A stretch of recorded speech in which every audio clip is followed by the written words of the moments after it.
السلام عليكم ورحمة الله وبركاته. أهلا بكم أحبتي في الله في قناة من طنجي. كنتمنى تكونوا في أتم الصحة والعافية. وصلنا في الحلقة الخامسة واللي غنتكلموا فيها حول السلسلة ديال الدعم الاجتماعي المباشر اللي غنخصصوا فيها حلقة خاصة حول الدعم ديال النساء الأرامل. هاد النساء الأرامل شحال غيتخلصوا كل شهر اللي هما مات عليهم الرجل ديالهم.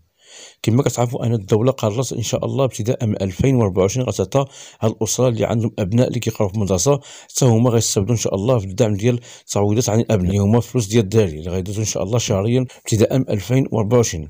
هنا الأسرة كتسأل شحال غتعطينا كل شهر في هذا الدعم هذا ديال النساء الأرامل. قبل ما ندوزو الشرح، اذا كنتي اول مره كتشاهدوا الفيديوهات ديالي كنتمنى تدعمنا في الاشتراك في القناه وتفعيل الجرس لكيصلكم ان شاء الله كل جديد.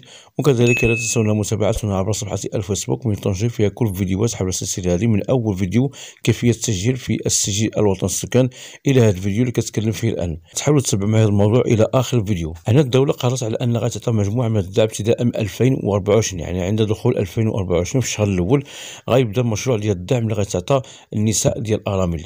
كاين النساء الارامل اللي هما كيحتاجوا الدعم هذا اللي هو التعويضات عن الابناء اللي هما عندهم ابناء صغار اللي توفى عليهم باهم، وكيتسائلوا حول الدعم شحال غتعطى لهم شهريا في داك الدعم هذا.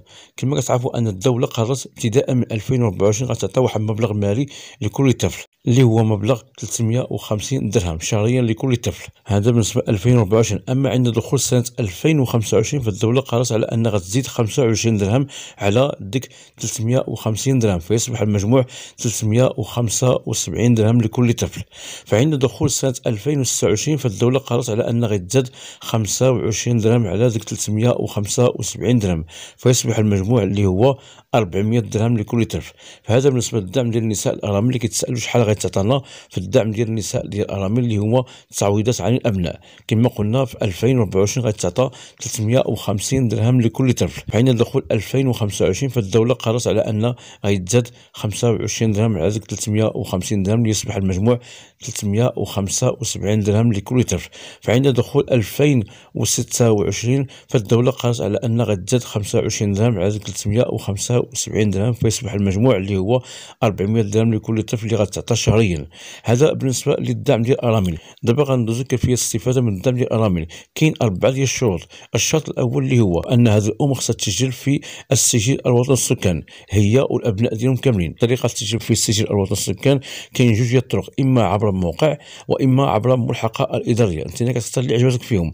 اذا سجلتي في الموقع يعني كتحمل ديك الاستمارة ثم كتمشي عند مول لامبريمو كيعمل لك ليها نسخه، ثم بعد اذن كديها الملحقه الاداريه وكتكمل الاجراءات ديالك. اما اذا كنت ما كتعرف تسجل في الموقع فامكانك الذهاب الى الملحقه الاداريه وثم بعد اذن هم يقومون بعمل لك الاجراءات القانونيه.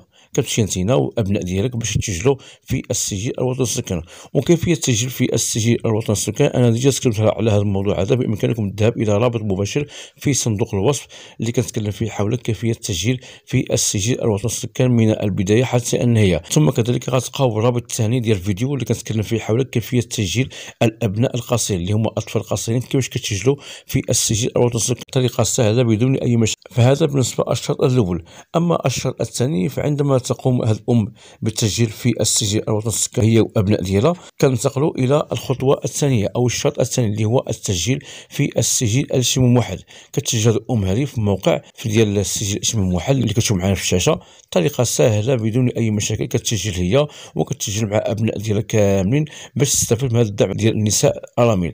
فطريقه التسجيل في السجل الاجتماعي الموحد اذا ما عرفتيش كيفاش كتسجل فغادي نخلي لك رابط مباشر كذلك في صندوق الوصف اللي كنشرح فيه حول كيفيه التسجيل في السجل الاجتماعي الموحد من البدايه حتى النهايه. اما اذا ما عرفتيش كيفاش تسجل في هذا الموقع هذا فانا كنصحك تشوف شي واحد من العائله باش يسجلوك في الموقع هذا.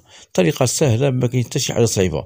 فهذا بالنسبه للشرط الثاني. اما الشرط الثالث الا وهو المؤشر الاجتماعي والاقتصادي. فمن بعد ما كتسجل في السجل الاجتماعي الموحد موراها كتعطى لك واحد المؤشر او النقطه اللي كتعطيها لديك الام واش انت مستفيده او غير مستفيده. فاذا كان داك المؤشر مرتفع فانت غير مستفيده. اذا شنو مطلوب منك خاصك دير تحيين المعطيات الخاصه بك في السجل الاجتماعي الموحد. شنو هو تحيين المعطيات؟ تحيين المعطيات هو عباره عن تصحيح المعلومات الخاصه بك. ربما يكون عندك شي معلومات غير دقيقه او ربما يكون شي حاجه ما خاصيه في السجل الاجتماعي الموحد ماشي مضبوطه. فهنا ديك الساعه بامكانك الذهاب الى الموقع ثم بعد اذن تقومين بعمل تحيين المعطيات الخاصه بك من اجل حصولك على مؤشر منخفض. فالطريقه كيفاش انك كدير تحيين المعطيات الخاصه خاصه بك، غادي نخليك رابط مباشر كذلك في صندوق الوصف اللي كنشرح فيه حول كيفيه تحيين المعطيات الشخصيه في السجل الاجتماعي الموحد من اجل الحصول على المؤشر منخفض. فهذا بالنسبه للشرط الثالث اللي هو قلنا خص يكون المؤشر منخفض باش نستافد من هذا الدعم ديال النساء الارامل. دابا ننتقلوا الى الشرط الرابع والاخير اللي هو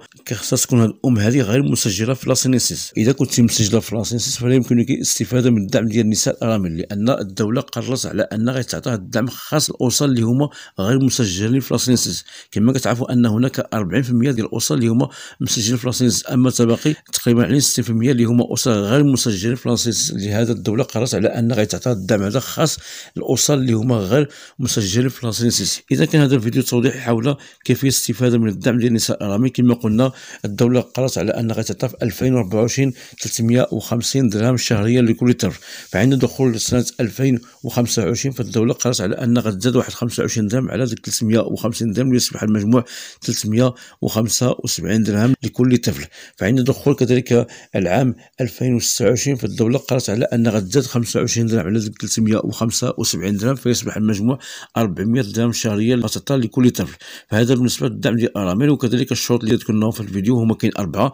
الشرط الاول اللي هو خاص هاد الام تسجل في السجل الوطني السكان وتسجل الابناء ديالها كاملين. ثم كنتقل الى الشرط الثاني اللي هو خاصها تسجل في السجل الاجتماعي الموحد. اما الشرط الثالث اللي هو خاص يكون عندها مؤشر غير مرتفع، يعني مؤشر منخفض باش تستافد من هذا الدعم هذا، يعني ما خصش يكون هذا المؤشر فايت العتبه باش تستافد من الدعم ديال النساء الارامل.